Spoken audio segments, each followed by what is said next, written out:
Today's video is going to talk about being preparedness. Before we jump into the video, I want to say please get down there and hit a subscribe on the channel. Number one, when we are talking about being prepared, okay, we need to have the right equipment. Like some of this stuff right over here, right? We got the GPS, we got the light, we got some extra added collars, we got our oranges. I mean, I just got this one from the squirrel hunt. That's an NKC hat. We got our bag. Having that kind of stuff, if you're going to be a hunter, is definitely goes on that right equipment list. I mean, we want to have the right kind of leashes and collars and just right down the line. We're going to need everything that we could possibly need. Like if we're going to be doing our own training, having traps and having, tie outs in place and, properties in place and things like that, that is definitely going to be right way up there. We need to pre-plan our training. So we need to put a plan together in our head.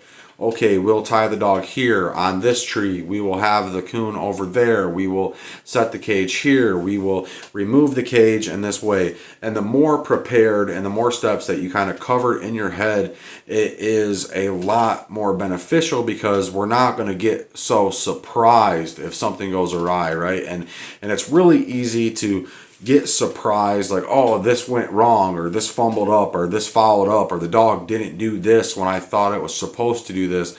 Then it causes you to get kind of in a fluster, might not get what we're wanting to get. But if we are pre-planning our training, pre-thinking ahead and thinking, the steps that we need to do and the kind of the steps that we need to go through to get there before we actually go out and do it, then this will go a exponentially long way when we're training. We have to have backup plans, okay? Some backup plans that we can have is we can bring along our scent and our drag and a hide or a frozen coon to back up if we follow up a mock hunt, or if we follow up cut and loose one, and we have something there. We're not sitting there empty-handed. Some things are the dog is here and this is what it needs, and we'll never be able to kind of get any better results out of the dog by backtracking, so we have to kind of stay on this. So sometimes we're at a pivotal moment to where we do not have any backup plans to fall back on because this is the plan. But a lot of times we can find things that we can back up to. Okay, so he followed up the mock hunt, but good thing we cut at a chunk of woods we can hunt. So if he follows that up, we're just going to walk hunt him, and we have that backup plan to do that and get that thing worked out and not have a complete failure every time that we have a little bit of issues. Sorry, I got some little floaties flying right here in my face. We can test this, right? So if we have a grandiose idea of, I want to have this much training done, I want to see this, and this, and we really want to jam pack and get a good punch at it. A good thing that we can do is we can set it up in the yard at the house on a smaller scale and kind of just see what the dog is going to do without giving it the full dose, right? We can kind of be like, is he interested in this before I go waste all this time and set all this thing up and do that? We can kind of test the dog in little spurts and kind of just get an idea like, okay, I think that if I set my training up just like this, it might click for him and we'll get put into a better position.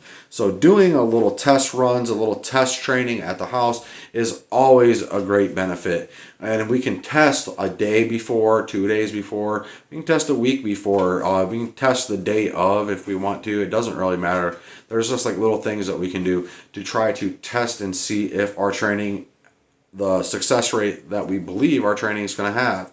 We want to have the answers to our own questions. Now this one it sounds funny, right? It sounds like it's not a big deal that you're not going to have questions, but you're going to have questions. You're going to have questions, and you're going to question yourself. You're going to question your dog. You're going to have questions in your head when we set out and pre-plan a whole training session and we go to put it into effect and nothing comes about it, or we follow it all up, or we have these mishaps that it doesn't go the way that we planned it going. Okay, so we need to have all those things checked off on our head, and we need to have the answers to those things. Why would it do this? Why wouldn't this happen? Why would that happen? And we need to have the answers to our own questions before we go into a training session. For number one, it prevents us from getting frustrated. It prevents us from, taking things out on the dog. It prevents us from getting too down and doubtful about training. And having the answers to your own questions before you go out is a good thing to do. It's a little bit of an abstract thing to do, but it's kind of a mindset thing. We want to predetermine our actions. Okay, we want to predetermine our actions, and we want to have a nice big set of these set out. It'd be like, okay, so if I cut the dog off and he goes right in there and he trees right up, I'm going to stand back and I'm going to watch him work. Okay, so I'm going to give him X amount of time. If he doesn't tree up within X amount of time, then I'm going to do this. If he doesn't bark at the cage in X amount of time, I'm going to do this. If he immediately barks at the cage, I'm going to do this. So we want to predetermine our actions. And if we predetermine our actions and we act upon our predetermined actions, then we are, without a doubt, controlling every outcome of what is happening going forward, right? And having your actions predetermined is a huge good thing. That is going to be that video, preparedness. Get down there and hit a comment, hit a like, hit a subscribe. I'd really greatly appreciate it. And I'm going to bring something back here, and this is going to be shout outs on the channel.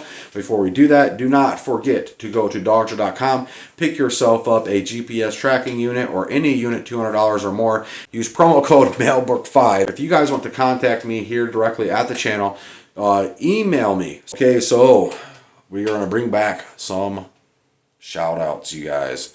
All right, so I'm going to start off with comments that I've had over probably the past month or so. A lot of these I answered in the comment section, and I haven't really got to a point where I'm going to do a shout out video, but I think bringing it back is going to be awesome. Okay, so number one, I want to give a big, huge shout out to Mike Parr. Mike Parr, you have been here probably before I even started my YouTube channel, right? Because the Solo Coon League on Facebook that I was trying to get going, you were there, I believe, prior to me even starting this YouTube channel. So shout out to you, man. I'm a fan of yours, man. I'll just let you know that I'm a fan of yours, and it's subscribers like you that keep coming back and keep commenting, like that really, keep me going and keep me involved in the YouTube game and the YouTube world. So I greatly appreciate it. Hounds and hunters, I'm sorry, I do not ever have puppies. Okay, so a little tidbit on that. I was doing basset hounds for a while, so I was having litters of basset hounds. I never got into the breeding game or the breeding side of coonhounds. And for number one, pups are a huge headache to deal with.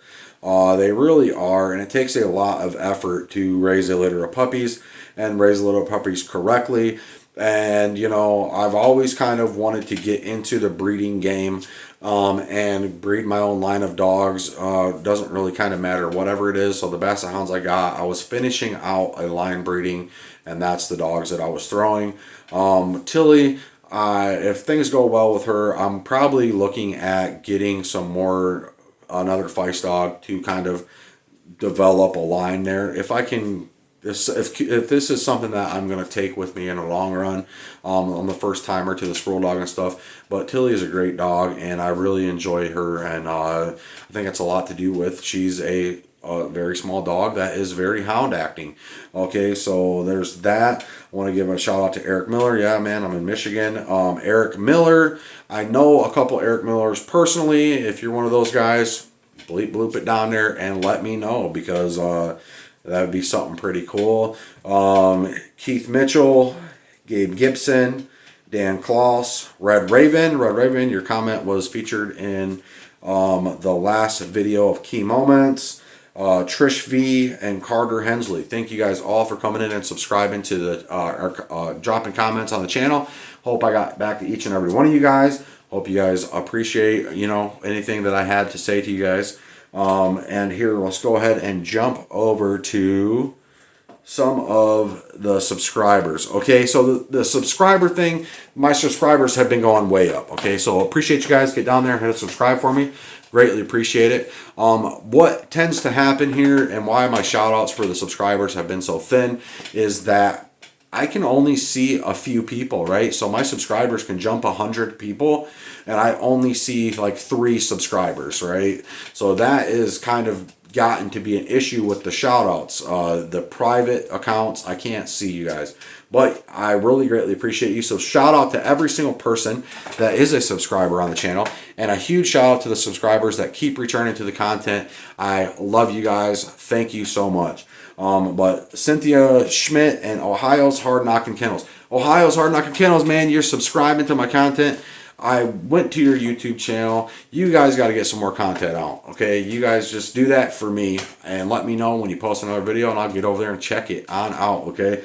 And if you guys have not checked out Ohio's Hard Knockin' Kennels, go right over there and check that out. It's a lot of hunting videos, a lot of good stuff on that channel, man. Thank you guys so much for coming in and liking and subscribing to the content. Hope you like this video on preparedness. Please get down there and hit a like and a subscribe for me. Do not forget to reach out to me on the channel email. And do not forget to use promo code Melbrook5 at dogshop.com. You guys keep them treed.